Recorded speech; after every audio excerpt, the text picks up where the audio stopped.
Hi friends, welcome to మంత talks. ఇండియాలో ఏ రకమైన పప్పు అయినా కామన్గా చేసుకుంటూ ఉంటారు. మీకు కనుక పప్పు ఇష్టమై ఉంటే కింద కామెంట్ చేయండి. టీ గ్లాస్ అంత కందిపప్పును తీసుకొని 2 to 3 times వాష్ చేసి ప్రెషర్ కుక్కర్లో తీసుకోవాలి. టీ గ్లాస్ కందిపప్పుకి 1.5 glass వాటర్ పోసుకొని అది గ్యాస్ స్టవ్ మీద పెట్టుకోవాలి. మామిడికాయ తురుము అనేది నేను 1 year పాటు డీప్ ఫ్రిడ్జ్లో స్టోర్ చేసుకున్నాను. ఆ వీడియో డిస్క్రిప్షన్ బాక్స్లో ఇస్తాను, ఒకసారి చెక్ చేయండి. పప్పు ఉడుకుతుండగా పచ్చిమిరపకాయలు, ఉల్లిపాయలు, టమోటాలు, మామిడికాయ తురుము, 1 spoon పసుపు, 1 spoon సాల్ట్, అలాగే 1 spoon చిల్లీ పౌడర్ వేసి ఒకసారి కలిదిప్పుకోవాలి.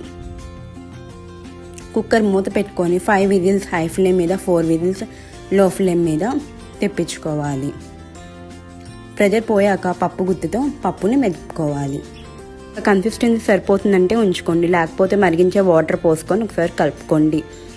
ఒక చిట్టె ఆయిల్, అలాగే 2 to 3 tablespoons నెయ్యి వేయించాలి. అవి వేడెక్కాక చిన్నులపాయలు వేసి లైట్గా వేయించుకోండి. చిన్నులపాయలు వేగుతుండగా పచ్చెనగపప్పు, ఆవాలు, జీలకర్ర, కరివేపాకు, కొత్తిమీర వేసి వేయించుకోండి. మీకు కనుక ఇంగువ ఇష్టంగా ఉంటే ఇంగువ వేసుకోండి, నేనైతే వేయలేదు. దీంట్లో ఊరమిరపకాయలు అలాగే చిప్స్ అనేది పర్ఫెక్ట్ కాంబినేషన్. మేము మా చిన్నప్పుడు అయితే పప్పుని 2 times అయినా చేసుకునే వాళ్ళం వీక్కి.